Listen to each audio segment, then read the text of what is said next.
what you really have to do when you start exploring psychedelics is to try and figure out, what's the center of the mandala? What are people talking about? What is it when you arrive on the money? And to my mind, the compound that is most interesting for doing that is DMT. DMT is the most interesting in some ways of the psychedelics because more issues are raised by it than any other. Such issues as, I'll just run over some of them so you get a feeling for it. DMT is the strongest hallucinogen there is. If it's possible to get more loaded than that, I don't want to know about it. And I say so when I'm there. I say, my God, if you can get more loaded than this, keep it away from me. So that's it. It's the strongest. It's also the shortest acting. DMT, when smoked, in most people return you to normal in under 10 minutes. Under 10 minutes. Now, this is interesting because the people who think there's nothing to this, who should actually invest the 10 minutes to find out what's, a 10-minute DMT trip is worth 20 years of academic pharmacology, art history, psychology, and all this other malarkey. Because then you just say, okay, I got it.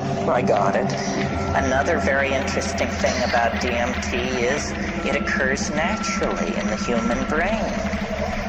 Well, now what's going on here? He's saying the strongest drug, the fastest drug, is the most natural drug.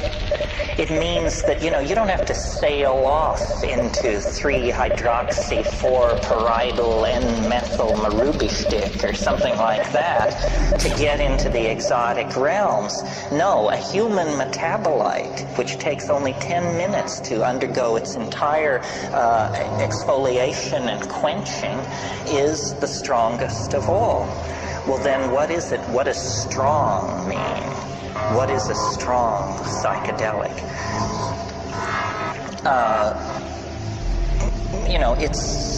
It's highly personal. Every psychedelic trip is. But what happens on DMT for a large number of people, we don't have any statistics, but it is a completely confounding experience. You may have had the expectation, you might think if you had never had a psychedelic experience, that it sort of begins like the Bach B minor fugue, and goes from there as you rise into the realms of light and union with the deity or something like that. That's not what happens on DMT. What happens on DMT I referred to this morning. A troop of elves smashes down your front door and rotates and balances the wheels on the after-death vehicle, present you with the bill, and then depart. And it's completely paradigm shattering. Union with the white light you could handle.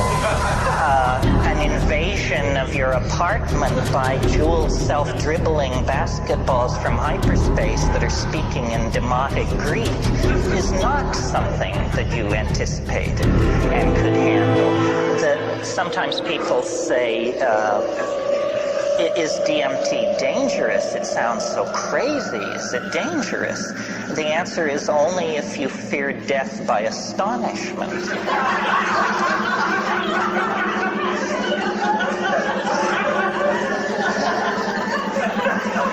Remember how you laughed when this possibility was raised, and a moment will come that will wipe the smile right off your face.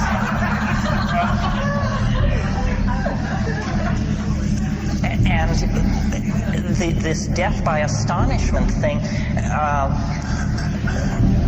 one thing about it, let me say a little bit more about it. One thing that endears DMT to me is I like to say it doesn't affect your mind.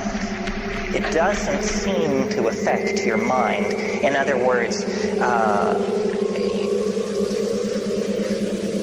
you don't change under the influence of DMT. You don't become a kinder, gentler person.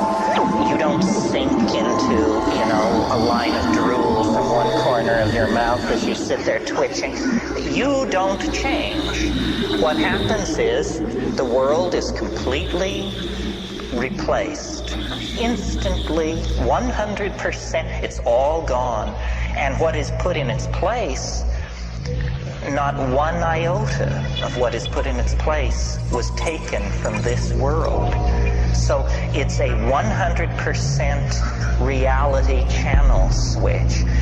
They don't even retain three-dimensional space and linear time. It's not like you go to an exotic place, Morocco or New Guinea. It's like reality is swapped out for something else. And when you try to say what it is, you realize that language has evolved in this world and it can serve no other. It takes years of practice. So what you're looking at is literally the unspeakable. The indescribable falls into your lap. And when you try, you're loaded, right? You're there, and you're trying to explain to yourself what's happening. And so this is like you try to pour water transdimensional objects in front of you, the water of language, and it just beads up and flows off like water off a duck's back. You cannot say what's there. And I've spent, 25 years fiddling with this. It's become the compass of my inspiration, trying to say what is on the other side of that boundary. Just 2 large tokes away at any given time is this non-Euclidean, non-Newtonian, irrational, un-Englishable place. But it's not smooth and empty and clear. That's not what gives it its indescribability. What gives it its indescribability is its utter weirdness, its alienness, its power to astonish. What happens to me when I smoke DMT is there's a kind of a going toward it. There's a sequela of events which lead to the antechamber of the mystery. I mean, you take a toke, you feel strange. Your whole body feels odd. You take a second toke, all the oxygen seems to have been pumped out of the room. Everything jumps into clarity. It's that visual acuity thing. You take a third toke if you're able, and then you lay back and you see this thing which looks like a rose or a chrysanthemum, this orange spinning flower-like thing. It takes it about 15 seconds to form, and it's like a membrane. And then you break through it. You break through it, and then you're in this place. And there's an enormous cheer which goes up as you pass through this membrane.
The shadows here are muted, and there's a lot of transitional zones from one color to another and so forth. This isn't like that. This is crystalline, clear, solid. You can see the light reflected in the depths of these objects, and everything is very brightly colored, and everything is moving very, very rapidly.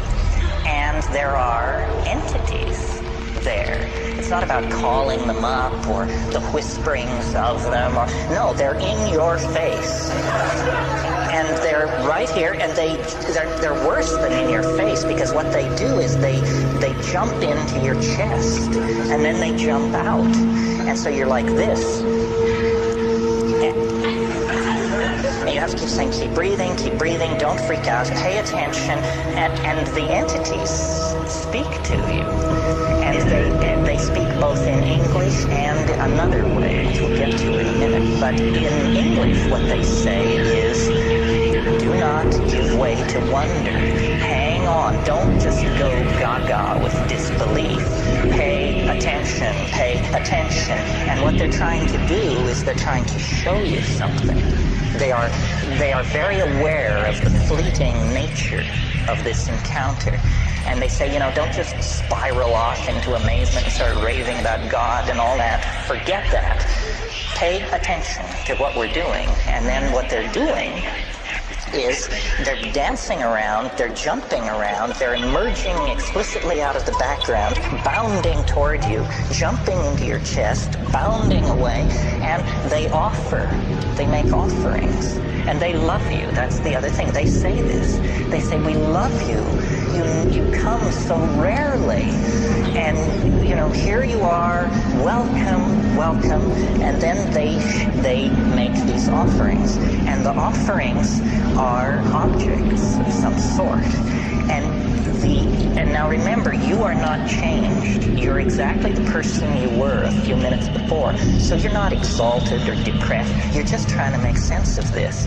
And the objects which they offer are like Fabergé eggs, or exquisitely tooled and enameled pieces of machinery, but they don't have rigid outlines. These objects are themselves somehow alive and transforming and changing. So when these creatures, I call them tykes, when these tykes offer you these objects, you grok it, you look at it, and immediately, because you are yourself, you have this realization, my God, if I could get this thing back into my world, history would never be the same.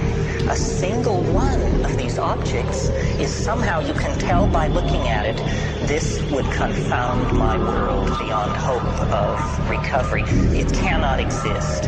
What I'm being shown is a tiny area where miracles are being transformed. And the creatures, the tykes, are singing. They are speaking in a kind of translinguistic glossolalia. They are actually making these objects with their voices.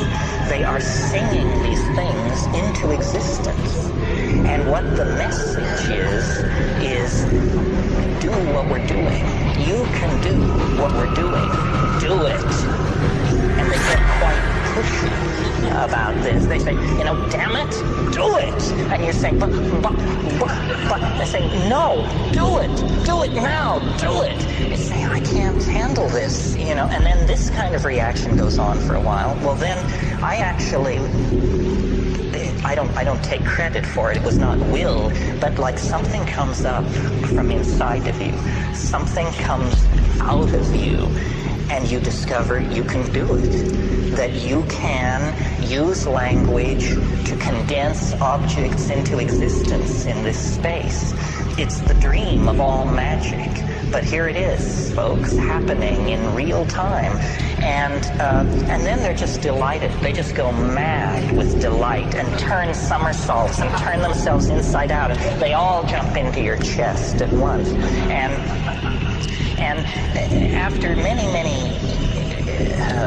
encounters of this sort. I mean, when I first did DMT, I couldn't bring anything out of it. I mean, I just said, it's the damnedest thing I've ever encountered, and I can't say anything about it, and I don't think I ever will be able to say anything about it. But by going back repeatedly and working at it, I think I've gotten a pretty coherent, well, let's not go that far. I think I've got a pretty clear metaphor, anyway, for what's happening in there. And I think a lot of people have this experience. When you talk to shamans, they say, oh, well, yes, the helping spirits. Those are the helping spirits. They can help you cure, find lost objects. You didn't know about helping spirits? I said, well, I knew, but I had no idea, that it was so literal. Say, oh, no, that's the helping spirits. But then the other thing they say, if you press a shaman, if you say, well, what exactly is a helping spirit? Say, well, a helping spirit is an ancestor. Say, you mean to tell me that those are dead people in there? Say, well, yes, ancestor, dead person. You didn't know about ancestors, apparently. This is what happens to people who die. And you say, my God, is it possible that what we're breaking into here is an ecology of souls? That these are not extraterrestrials from Zenebel Ganubi or Zeta Reticuli Beta. These are the dear departed. And they exist in a realm which, for want of a better word, let's call eternity.